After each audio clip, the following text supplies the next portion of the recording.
허니문 기간이 지나면 다시 약간 안정을 찾지 않을까. 하락은 아직까지는 아니고요. 한 2, 3년 지나야 이제 본격적인 하락이 될 것 같고, 시장에서 기대하는 건 다주택자들 양도세, 한시적 중과세, 이제 면제.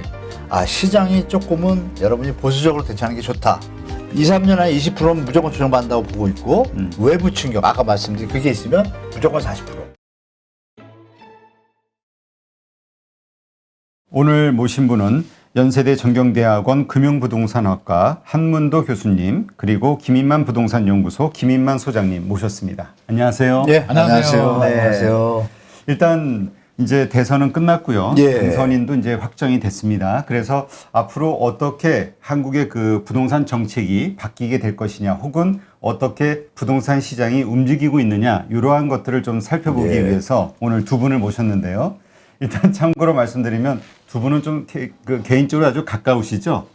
네. 톰과 제리 같으세요. 제가 이렇게 보니까 뭐 예, 와가지고 어떤 계속 시장을 보는 눈은 다른데요. 네. 그 공과사를 구분해서 사적으로는 또 개인적으로 친한 편입니다. 네. 방송에서 만났는데 뵙다 보니까 너무 인성이 좋으셔가지고 제가 좀 존경하고 있습니다. 누가 톰이에요?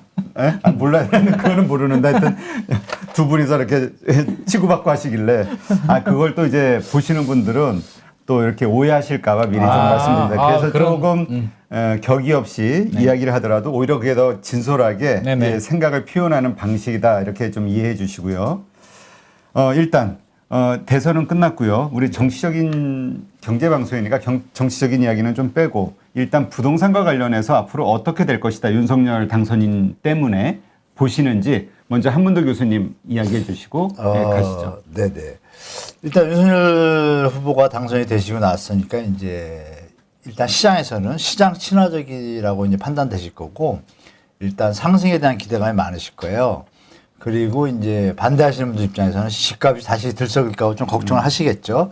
근데 저는 뭐 객관적으로 뭐 누가 대통령이 된 걸 떠나서 물론 정책의 방향성은 조금 변화는 있습니다. 그래서 요점을 말씀 올리면 우리가 부동산 정책이 공급 정책하고 세제 정책하고 대출 거래 정책 이렇게 세 개, 네 개를 크게 구분할 수가 있는데 다 비슷합니다. 비슷하고 한 가지만 좀 틀리죠.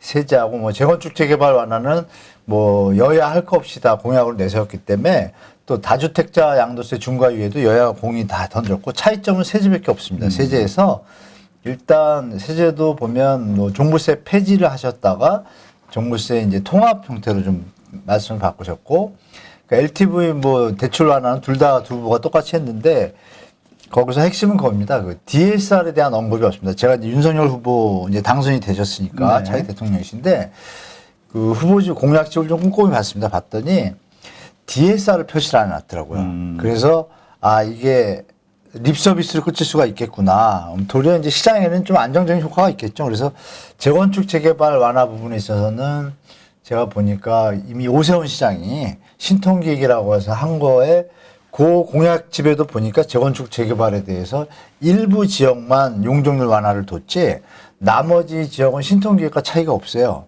그래서 이미 신통기획은 시장에서 이미 11월에 했는데 시장에 지금 효과가 없거든요. 뭐 좀 이따 나중에 말씀드리겠지만, 제가 볼 때는 그 윤석열 후보가 집값의 정상화라는 게 공약집이 있기 때문에 뭐 이렇게 시장에서 바라는 것만큼 그 세제 부분은 손을 대시겠지만 정책적으로 뭐 집값을 상승하는 이런 정책은 피지 않을 것 같습니다. 그래서 그런 부분을 염두에 두시고 자산 관리하는 게 좋으실 것 같습니다. 네, 알겠습니다. 김인만 소장님은요? 이번 선거 결과를 보면 딱 반반이잖아요. 뭐 0.7% 그렇죠. 차이지만 거의 반반이죠. 거의 반반인데 당연히 이제 지지하신 분들 입장에서는 긍정적인 부분, 기대가 충만할 거고요. 또 반대되는 입장에서 보면 굉장히 좀 불안한 시선. 그 노래가 있잖아요. 그 이준석 국민의힘 대표가 취임할 때 이제 그런 노래를 인용했는데, 임재범 씨 노래가 저는 딱 들어맞다고 생각하는데. 무슨 노래죠? 거친 생각과 불안한 눈빛과 그걸 지켜보는 반대 50%가 있습니다. 그래서 저는 지지자들이야 당분간 이렇게 지지를 하겠지만 지켜보는 불안한 시선으로 불안감과 이제 거친 생각이라고 생각을 하겠죠. 불안한 시선, 절반의 국민들이 있기 때문에 부동산 정책을 너무 한쪽으로만 치우치지 말고 진짜 주택시장 안정, 서민 주거 안정을 위해서 균형되게 제대로 잘 추진한다면 불안한 시선을 가진 50% 부분에 대해서도 정치는 모르겠지만 부동산 정책에 대해서는 지지를 해주지 않을까. 그런 지지를 받을 수 있도록 적극적인 노력을 했으면 좋을 것 같습니다. 네. 일단 지난번 우리 한 달 반? 두 달 전이죠? 네네. 두 달 전쯤 방송을 했을 때 일단 한 교수님은 집값이 좀 강하게 하락할 것이다. 예, 예. 그 다음에 김 소장님은 갑작스러운 하락은 좀 없을 것이다. 이렇게 보셨는데 네. 혹시 생각이 바뀌시거나 하진 않으셨는지 먼저 김 소장님 먼저 말씀해 주시죠. 제가 갑작스러운 하락은 없다라고 말씀을 드렸고요. 지난번하고 저는 맥락은 같다라고 봅니다. 허니문 기간이 있을 거고요. 지금 불확실성이 제거가 됐단 말이에요. 대선에 대한 불확실성. 그래서 지난 거래량을 보게 되면 1월, 2월, 12월 작년 떨어져도 너무 많이 떨어졌어요. 한 8분의 1 토막 정도 거래량이 너무 많이 떨어졌는데 거래량이. 그거는 아무리 기준금리가 오른다라고 하더라도 여러 가지를 감안하더라도 너무 낮은 수치. 그 이야기는 거래를 해야 되는 분들까지도 일단 대선까지는 지켜보자. 누가 될지는 모르겠지만 지켜보자는 심리가 강했고 일단 그 불확실성은 제거가 됐단 말이에요. 그래서 상당 부분 이제 거래가 좀 될 것 같고 지금 기대감.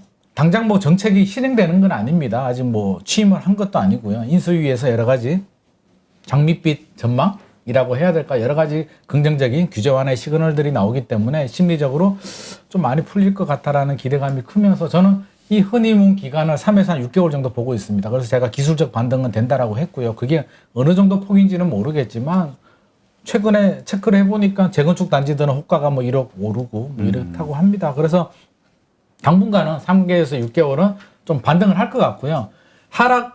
대세 하락이 되거나 안정이 되거나 아니면 더 오르냐는 진짜 부동산 정책을 공약에 있는 내용을 얼마나 이행을 하고 제대로 변화를 주느냐인데 이 부분에 대해서는 저는 약간 좀 부정적인 입장이에요. 생각보다 많이 안 풀릴 것 같습니다. 그래서 허니문 기간이 지나면 다시 약간 안정을 찾지 않을까. 하락은 아직까지는 아니고요. 한 2, 3년 지나야 이제 본격적인 하락이 될 것 같고 반등을 좀 하다가 안정을 다시 좀 찾지 않을까 생각을 합니다. 네.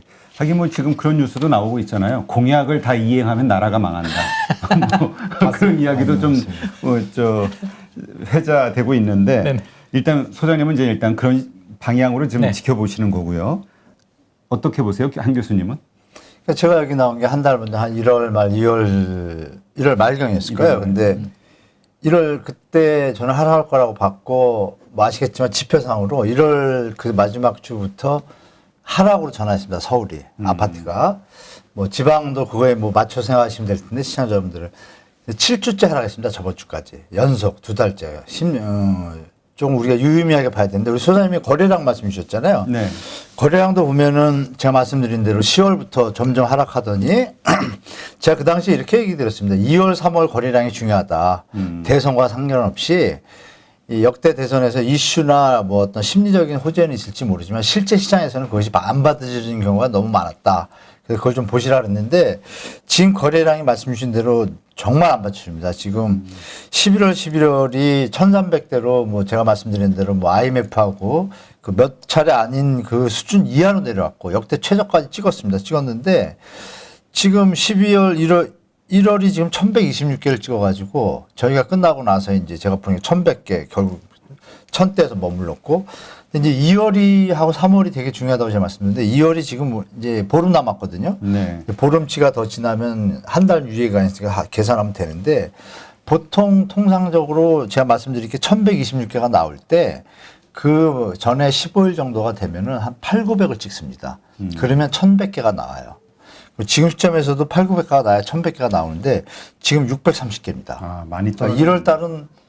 2월 달은 지금 더 지금 저조하거든요. 근데 3월 달은 또 더 저조해요. 그래서 제가 볼 때 이게 대선이 이제 며칠 끝났잖아요. 네. 끝났고 3월 말까지의 거래량을 우리 시청자분들이 판단하시고 3월 말까지 이게 한 3월 거래량이 지금 100일인데 3, 400에서 머무르잖아요. 왜냐하면 지금 대선이 10일이었고 20일 동안의 시장이잖아요. 이것이 이제 반의 수치가 나올 텐데 그 수치가 4, 500, 600번에서 머무르면 시장은 제가 볼 때 반등도 어렵습니다. 솔직히 말씀드리면.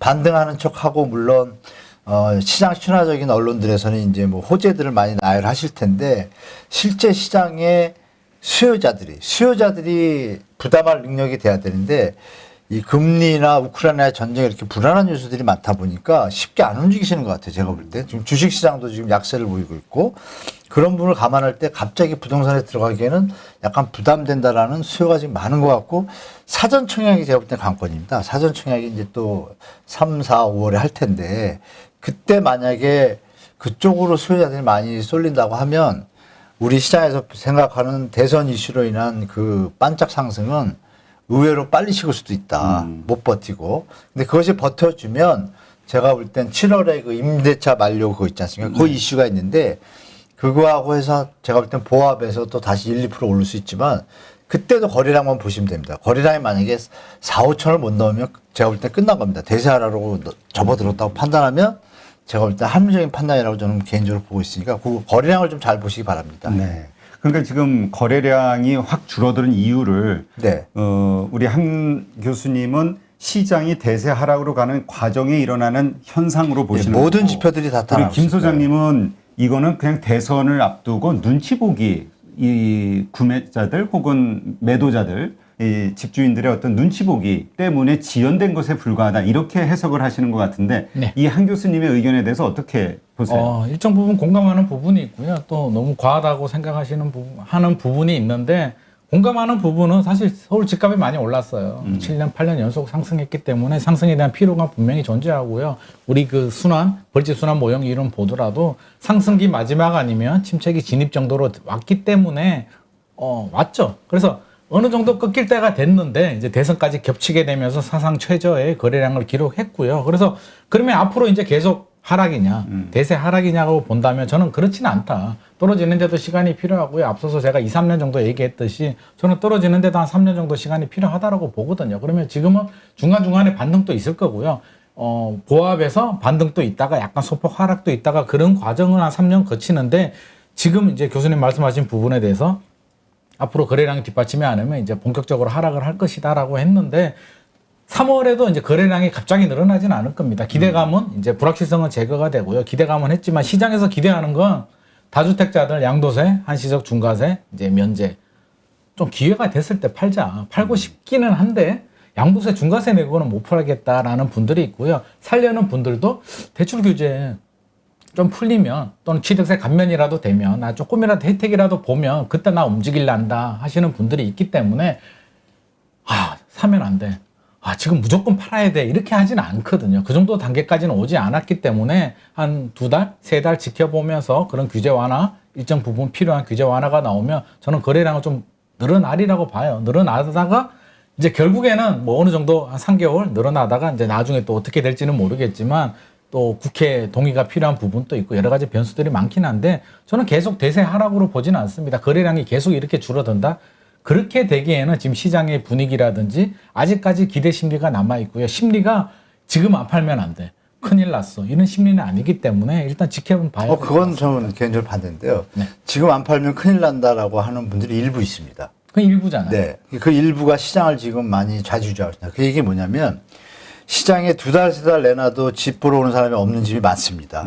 실제로 이 일부 호재가 있는 지역들은 주택 가격이 상승하거나 신고가를 찍고 있지만은 전반적으로 아까 말씀을 드렸지만 서울 전체 하락입니다. 지금 24개구가. 네. 근데 그 부분을 우리가 잘 보셔야 되는데 거래량이 조금에도 하락이에요. 그전에는 신고가가 받쳐줘서 거래량이 조금에도 버텼잖아요.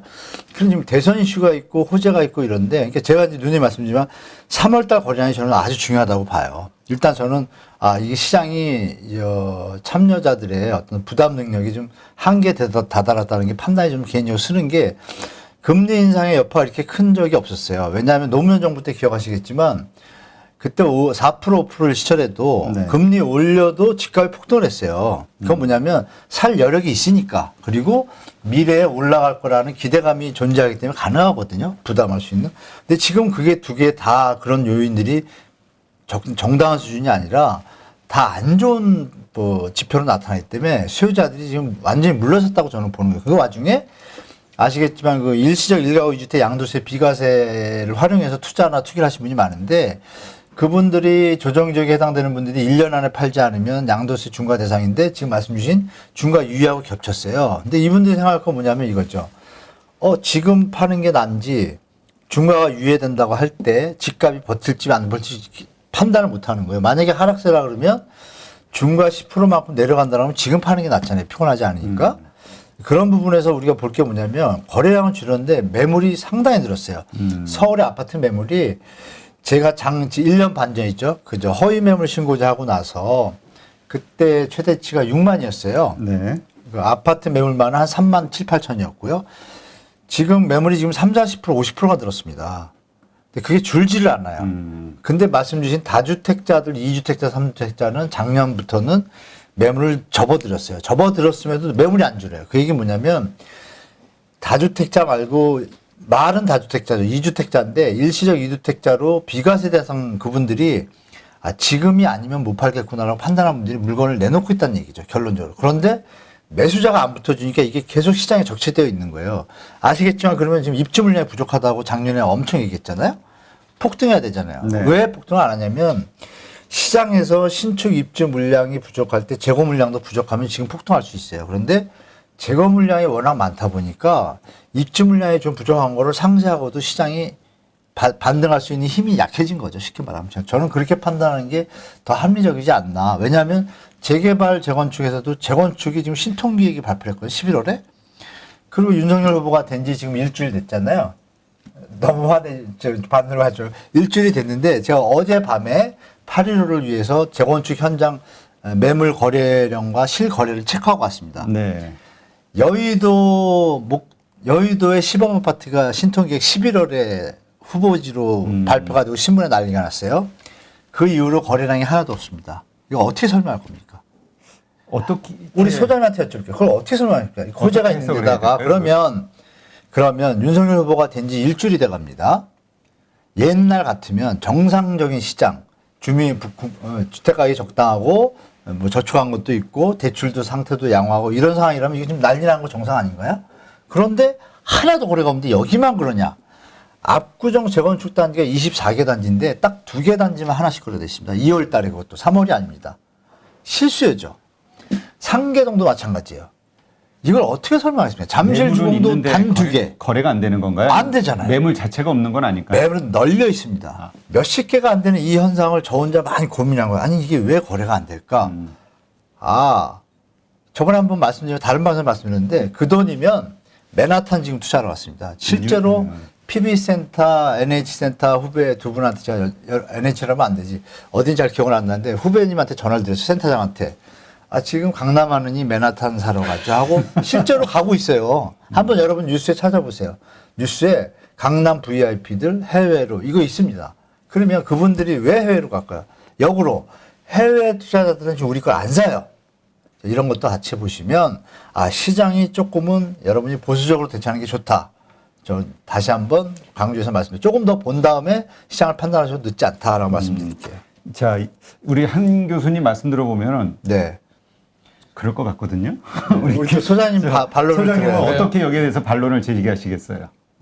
뭐가 그럴 것 같은지를 잘 모르겠는데. 아니 일단 이 논리, 그러니까 여기에 근본이 그러니까 되는 게 거래량이 줄어든 거는 사실이고요. 네, 그리고 네. 2월달, 1월달 거래량 말씀하시는데 거래가 안 되는 거. 그거는 의미 없는 숫자고요. 1월, 2월은 일단 대기 모드였기 때문에 그렇다고 보수적으로 접근해야 된다는 부분에 대해서는 저도 공감을 합니다. 집값이 많이 올랐고요. 주의가 필요하고 지금은 아니더라도 3년 후에는 입주 물량이 늘어나고 기준금리가 올라가기 때문에 분명히 주의가 필요한데 그럼 지금 속된 말로 이제 절단이 났느냐.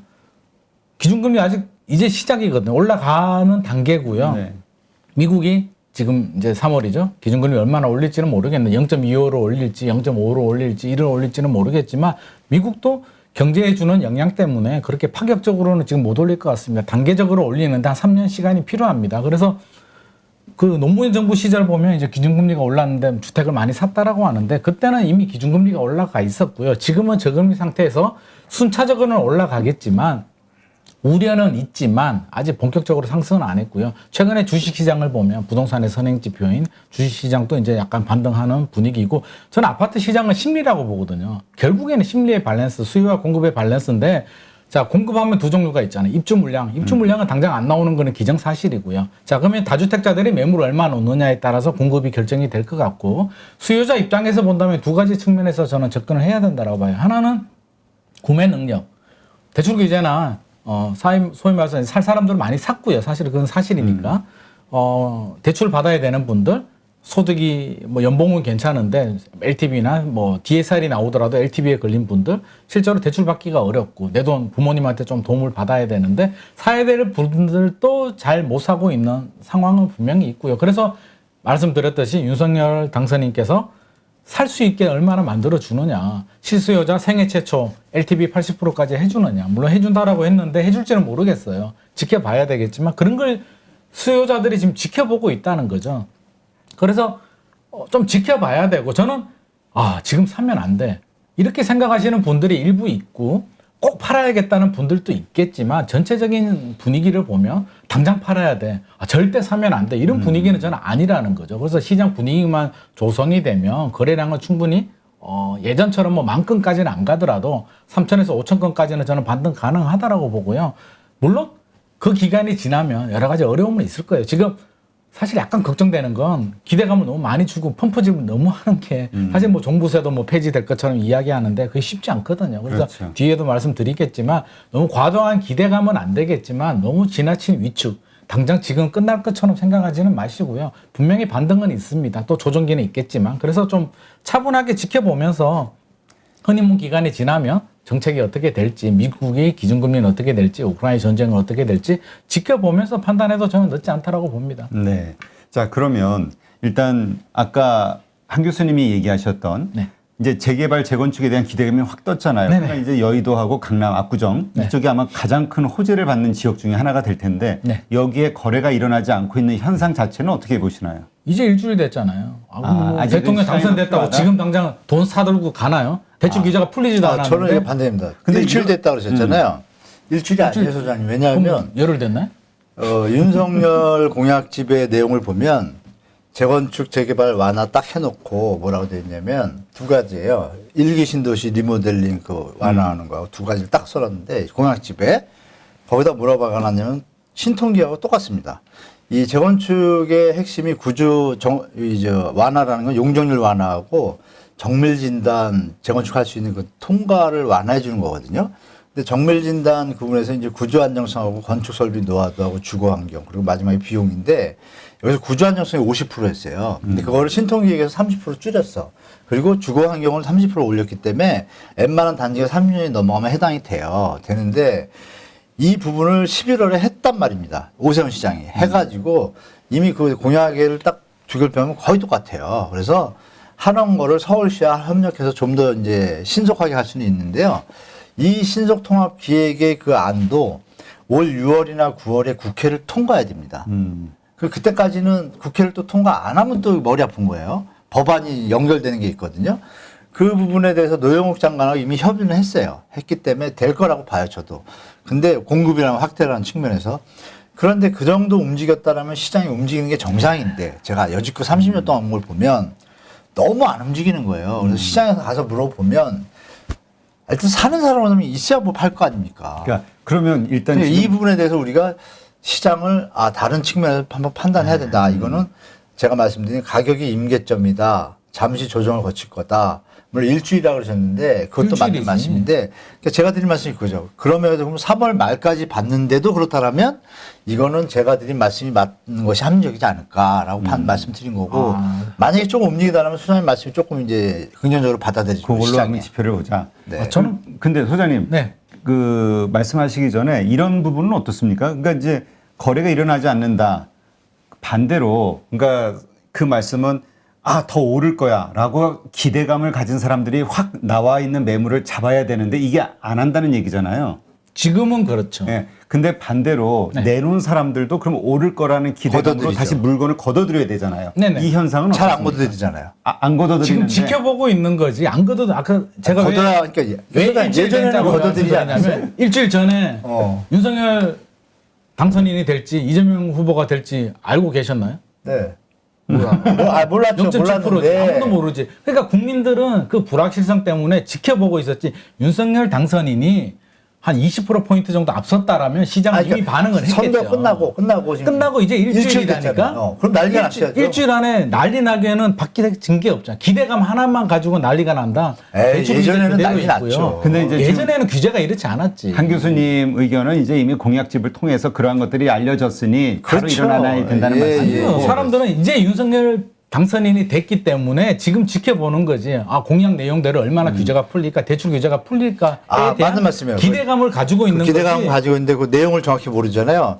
근데 공약집을 보면 하고, 속았다는 걸 아실 거예요. 이게 속았다는 뭘 표현이 또 좀 속아. 정확한데 내용이 없어요. 뭐 또 내용이 없어. 공약집을 보시면 그저 한나 저 국힘당 가시면 공약집이 잘 나와 있어요. 제가 두 보기 부- 좋게 네. 공약집을 들어가 보면 별 내용은 없고 딱 하나 있어요. 뭐냐면 일기 신도시에 그거는 저는 좋게 보는 게 뭐냐면 일기 신도시인가가 뭔가를 좀 모색할 방법을 찾아야 되는데 용적률이 꽉 차 있기 때문에 사업성이 없으니까 용적률 올려줘야 되는데 다 올려줄 수는 없단 말이에요. 그러니까 역세권 위주로 올려준다는 거를 명료하게 안 적어놓고 주거 이전 단지를 3기 신도시에 만들어 놓고 하겠다라고 그림은 이쁜데 그러면 여기 저 분당에 살던 분들이 갑자기 주거 이전 단지 거기가 살 수 있다는 거는 이론적으로 불가능해요. 논리적으로. 이론은 맞는데 생활 그게 학생도 있고 그럴 때 불가능하니까 이게 가다가 자초를 좀 겪을 거고 그러면 어느 지역은 또 500% 주고 어느 지역은 250%고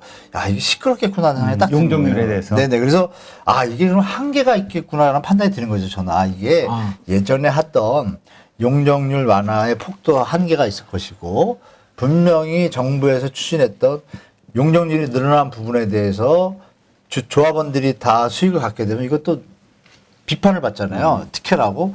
그러니까 그 안에 뭐가 돼 있냐면 또 공공에다 기여한다는 내용이 들어가 있어요. 국힘에도.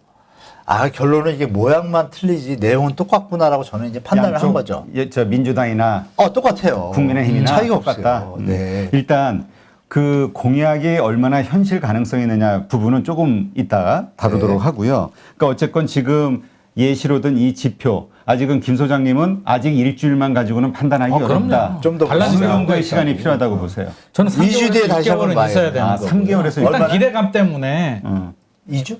좀 있어 봐봐요. 좀 더가 얼마나요? 3개월에서 6개월 정도는 허니문 기간이 있을 거고요. 실제로 정책이 풀리려면 1년 정도는 걸리죠. 그래서 일주일 만에 기다렸다 나 당장 사러 가야지 이런 사람이 어디 있냐고. 다주택자 양도세 중과세도 아직 풀리지도 않았고. 대통령이신데? 대통령이라도 아직 당선인이잖아요. 우리 대한민국 역시 민주주의국가예요. 소장님이 답을 주셨어요. 봐요. 대통령이라도 아까 신통기획 말씀하셨는데 네. 신통기획에 오세훈 시장께서 이제 할 수 있는 부분과 안 하는 부분이 있는데 안전진단 비중을 바꾸더라도 지금 안전진단에서 다 떨어지는 게 국토부에서 최종 권한을 가지고 있단 말이에요. 2차. 거기서 다 떨어지고 있단 말이에요. 오세훈 서울시장도 국토부한테 없을 때니까요. 국토부가 아직 칼자루 쥐고 있다니까. 이미 노영욱 장관이랑 다 협의 갔어요. 협의만 보면 뭐야 안 해주는데. 그러니까 아직은 지켜봐야 되고 일주일 안에 거래가 안 됐다고 해서 이거는 시장이 반등을 못 한다고 단정 지으면 안 된다는 거죠. 그러면 적어도 3개월은 봐야 된다. 3개월에서 6개월은 봐야죠. 허니문 기간이니까. 그리고 그 기간을 통해서 거래가 활발하게 이루어지는 것이 어느 결국 정도는 시장 반등을 반등의 치겠죠. 시그널이다. 그렇다고 저는 대세 상승이다. 우리 지난 3년처럼 그렇게 오른다라고 보진 않아요. 그래서 너무 지나치게 위축이 되고 사야 될 사람들도 안 사고 있기 때문에 지금 사실은 한 2, 3천 건 정도 서울 같은 경우에 그 정도 거래가 되는 게 정상이라면 정상이고요. 많이 될 때는 만 건, 보통 한 5천 건 정도 됐거든요. 지금 800건 정도밖에 안 됐단 말이에요. 그래서 2, 3천 정도 정상적인 수준까지 간다는 거지 이게 만 건으로 폭등한다. 저는 그렇게 되려면 진짜 모든 규제가 다 풀려야 되는데 그러기는 사실은 여러 가지 산 넘어 산이라는 거죠. 네. 일단 그 대선이 끝나고 윤석열 당선인이 새 정부를 구성하는 이 상황에서 부동산이 어떻게 될 것이냐에 대한 시장의 어떤 시그널을 해석하시는 이 두 분의 뷰가 좀 다르다라는 건 이제 저희가 좀 이해를 했고요. 무엇이 맞을지는 이제 좀 시간이 흘러가 봐야 알겠죠. 네네.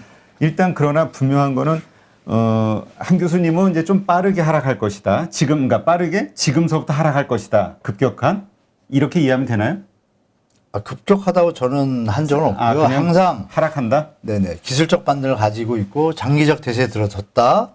외부 하락. 충격이 가해질 경우에는 말씀대로 급격하게 충격이 가해지지 않을 경우에는 완만하게 하락하고 갈 것이다. 단 윤석열 후보의 심리적인 어떤 긍정적 요소 때문에 기술적 반등은 2번 정도 있을 것이다. 그럼에도 불구하고 연말로 갈수록 하락의 조짐이 확실해질 거고 내년은 완연하게 하락세로 접어들 거라고 예측하고 있습니다. 네. 그러니까 이제 왜 이 말씀을 여쭙냐면은 일단 이게 우리가 주식 같으면은 이 반등을 이용해서 매도가 됐든 매수가 됐든 이게 사고팔고가 빨리 되지만 부동산은 안 되잖아요. 그렇죠. 한 번 사면 10년은 끌고 가야 되니까. 맞습니다. 그러다 보니까 지금 내가 매도할 계획이 있다고 하면 매도를 하는 게 맞는 것인지 혹은 매수할 기획이 있으면 매수하는 게 맞는 것인지 아니면 그 기회를 언제로 좀 딱 특정을 져야 좀 미루든가 특정을 해야 되는 것인지.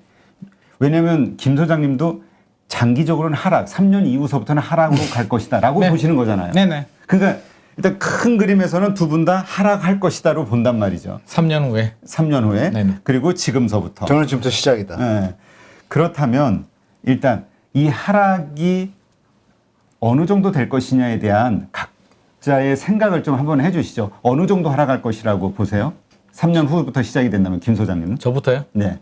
저는 3년이 한 2025년 넘어가게 되면 전제 조건이 있어요. 우리가 무조건이라는 건 없잖아요. 전제 조건이 뭐냐면 기준금리가 미국이나 우리가 한 3%까지는 올라간다는 게 전제 조건이고요. 2025년 이후에 입주 물량이 많이 나온다는 게 전제 조건입니다. 그 전제 조건이 됐을 때 저는 2025년에서 2030년 사이 정도 되면 한 지금 기준에서 한 30% 정도는 좀 내려가 있지 않을까. 30%까지? 30% 많이 정도. 보시는 수준이고. 마이너스. 상당히 크거죠. 왜냐하면 크죠. 이게 이게 덩어리가 한 번에 이렇게 떨어지는 게 아니에요. 그치, 그러니까 이렇게 적어도 가는 한 거죠. 7년여에 걸쳐서 그러면 10억짜리 아파트가 30억이 갔다가 한 24억까지는 저는 빠질 수가 있다고 보는 거고요. 물론 전제 조건은 이제 그런 전제 조건이 돼야 전제 조건이 되고 있고. 3년 내에 올해, 내년, 후내년에는 그냥 뭐 기술적 반등 좀 하다가 좀 소폭 떨어지다가 그냥 5%에서 10% 플러스 마이너스 알파 범위 내에서 저는 이렇게 가리라고 봐요. 그래서 당장 큰 변화는 없을 것 같고요. 아까 말씀하신 것처럼 팔고 싶은 사람은 언제 타이밍을 잡아야 되느냐라고 하면 팔아야 되는 분들이 계시잖아요. 사실 그렇죠. 3주택이고 종부세가 뭐 완화된다라고 하지만 뭐 어떻게 될지는 모르겠고요. 물론 파격적으로 해서 없어져. 부담이 없어져. 진짜 가지고 가는데 아무런 부담이 없어. 라고 한다면 전혀 또 다른 양상으로 전개될 어떤 수는 정책이 나오냐에 있겠지만 따라 달라질 수 있지만 지금처럼 종부세가 더 안 오르더라도 작년 정도의 부담으로 유지가 된다고 하면 상당히 부담스러운 건 사실이고요. 제가 매도자라도 지금 팔지는 않을 것 같습니다. 다주택자 양도세 중과세 면제해주면 저는 그때 매물 내놓을 것 같고요. 그거는 그렇게 새로운 정부에서 해줄 거라는 확신이 있어야 되잖아요. 그러니까 기다리는 거죠. 다주택자들도 물론 지금 급한 분들은 매물을 내놓지만 제가 볼 때는 엄청나게 쏟아내진 않고 있거든요. 그래서 그렇게 나왔을 때 저 같으면 매물을 낼 것 같고요. 제가 실수요자라도 저는 이왕 이렇게 된 거 몇 달 기다릴 거예요 같아요. 취득세 뭐 생애 최초 만약에 면제를 그런 해준다든지. 정책이 안 나온다 하더라도 그렇죠. 그때 가서 그래서 팔면 되니까. 좀 지켜보다가 혜택이 나올 때 사는 게 낫지 굳이 당선이 됐다고 해서 박수치면서 당장 사야지. 물론 재건축 기대감, 일기 신도시들 기대감이 있는 지역들 이런 지역들은 투기 수요가 좀 유입이 될 수는 있겠지만 뭐 실수요자들 해야 되는 분들이라면 저는 한 몇 달 기다렸다가 혜택이 나올 때 정책이 바뀔 때 들어가는 것도 늦지 않다라고 봅니다. 일단 한 교수님은 최종적으로 한 어느 정도 지금의 가격에서 어느 정도 하락할 것으로 보시는지 그리고 기간이 어느 정도 걸릴 것이라 그 정도 되기까지 몇 년이 걸릴 것인지 어떻게 보세요? 첫 번째 시나리오는 외부 충격이 없을 경우, 외부 충격이 없을 경우, 지금 말씀 나눈 대로 윤석열 후보의 부동산 정책이 뭐 집값을 떠받치거나 반등시킬 수 있는 정책. 근데 정치적으로 그게 부담되죠. 왜냐하면 2년 뒤에 또 지방선거뿐이 아니라 2년 뒤에는 국회의원 선거가 있는데 집값 오르면 비판을 받을 거 아닙니까? 그러니까 함부로 못 올립니다. 이게 사실. 그런 부분에 따를 경우에 제가 볼 때는 그걸 무시하고 그냥 뭐 우리 박근혜 때처럼 그냥 돌격앞을 한다 그러면은 빚내서 집사를 하면 비판을 받더라도 그러면 저는 떨어지는 건 역전될 수가 있죠. 당분간. 그 하나가 있고 두 번째는 이제 그렇지 않고 말씀드린 대로 그 어떤 흐름에 맞춰서 이제 윤석열 후보하고 조정을 한다고 하면 제가 볼 때는 그건 20% 정도까지는 무난하게 2, 3년 안에 조정될 거라고 저는 개인적으로 보고 있습니다. 왜냐하면 심리가 집이 없어도 내가 들어갈 집이 있으면 쳐다를 안 보게 되거든요. 그렇죠. 들어갈 가능성이 있게 되면 제 주위를 보면 자기가 당첨이 안 되는데도 친구가 당첨이 되면 집사 생각을 아예 끊어버립니다. 친구가 되면. 거짓말 같은 얘기지만 집이 널려 있네 앞으로 나올게. 근데 그 신규 주택들이 가격이 저렴합니다. 근데 가만히 들여다보니까 서울에 사는 게 물론 낫지만 가성비를 따져보니까 새로 짓는 공공택지들이 시설이 좋단 말입니다. 커뮤니티라고 해가지고 교통계획이 늘어지겠지만 오래 걸리겠지만 이런 걸 계산하니까 이제 수요자들이 대체 상품이 생긴 거예요. 그래서 실제 시장에 매물을 소화하는 힘이 약해진 거죠. 근데 그 매물 내신 분들 중에 두 가지가 매도 타임 부분에서 말씀드리면 그러니까 하락폭은 제가 볼 때 외부 충격이 없을 경우는 이 정도인데 외부 충격, 왜 미국이 자기들이 못 견뎌가지고 금리를 미국은 좀 무서운 나라입니다. 뭐 예를 들어서 물가 상승이 심각해가지고 문제가 터질 것 같으면 바로 1년에 2% 올리는 나라니까요. 예전에 전적이 있습니다. 6개월 만에 그냥 2.5%확 올린 나라고 4%도 올린 적이 있기 때문에 지금 계속 시장을 모니터링 하지만 문제가 터지면 바로 올릴 겁니다. 그러면 우리도 타격이 크거든요. 그럼 부동산은 직격탄이 됩니다. 그래서 그 외부 충격이 있을 경우에는 40%도 가능하다고 저는 보는 거고. 그 다음에 이제 매도 타임에 대해서는 이렇게 말씀드릴 수 있습니다. 지금 이 재고 물량에서 거래되는 물건들이 자, 1주택자가 지금 물건을 내놓은 사람은 몇 명이나 있을까요? 자기가 살고 있는데. 거의 없습니다. 내놓은 사람은 누구냐면 아까도 말씀드렸지만 1주택자 양도세 비과세 대상 분들이 물건을 내는 거예요, 지금. 시간이 되면서. 이분들하고 자영업을 하시면서 극한에 몰리셔서 할 수 없이 집을 팔아야 되는 분들. 이분들하고 내놓은 거라고 봐요. 지금 말씀 주신 2주택자. 그러니까 일시적이 해당이 안 되면 양도세 준 거잖아요. 이분들은 지금 팔 일이 없어요. 지금이 아니라 이미 작년 6월부터 지금까지 물건을 안 내놓고 있어요. 이분들이 보세요. 만약에 윤석열 후보께서 양도세 중과 유예를 이재명 후보도 던졌기 때문에 이거는 갈 수 있다고 봐요. 제가 볼 때. 국회에서도 반대하면 민주당이 명분이 없어져요. 같이 양도세 중과 유예를 던졌기 때문에 통과된다고 가정을 하면 6월 국회란 말이에요. 그러면 6월 달부터 물건이 더 나올 수 있잖아요. 그러면 지금 있는 사람들은 어때요? 지금 팔아야지 조금이라도 더 받을 거 아닙니까? 그렇죠. 그러면 양도세 중과 유예 그분들은 지금 빨리 되기를 기다리고 계실 거 아니에요. 그럼 만약에 나왔다.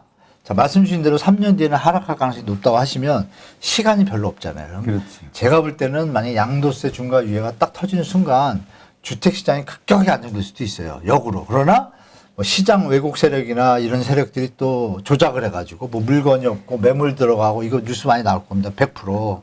거기에 시청자분들이 휘둘리면 큰일 납니다. 이번에는 제가 볼 때.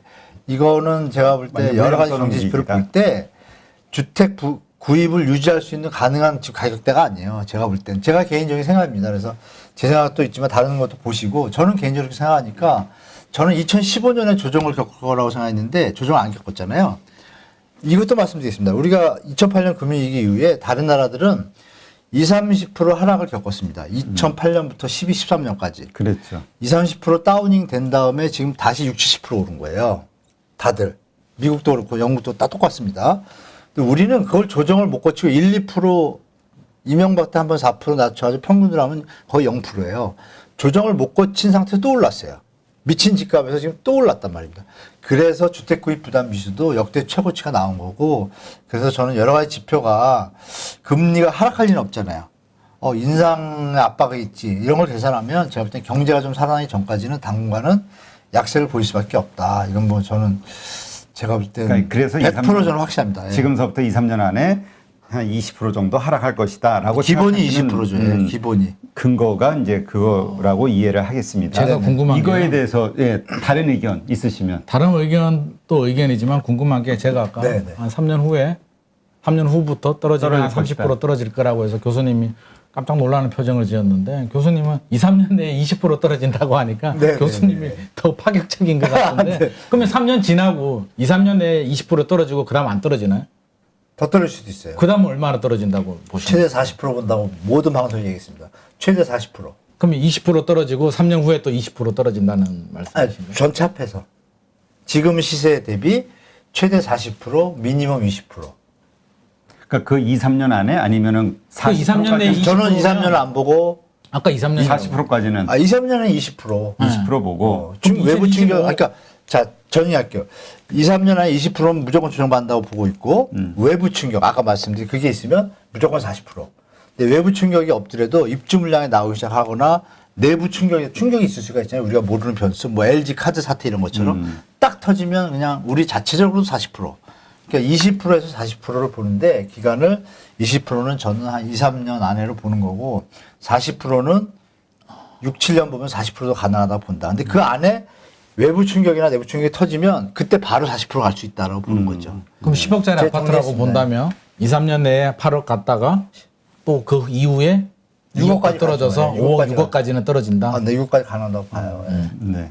충격이 있을 경우에. 이해를 편하게 하기 위해서. 네? 아니 아니 우리 김 소장님이 깜짝 놀라서 그 소장님이 더 많이 하락한다고 얘기한 건가?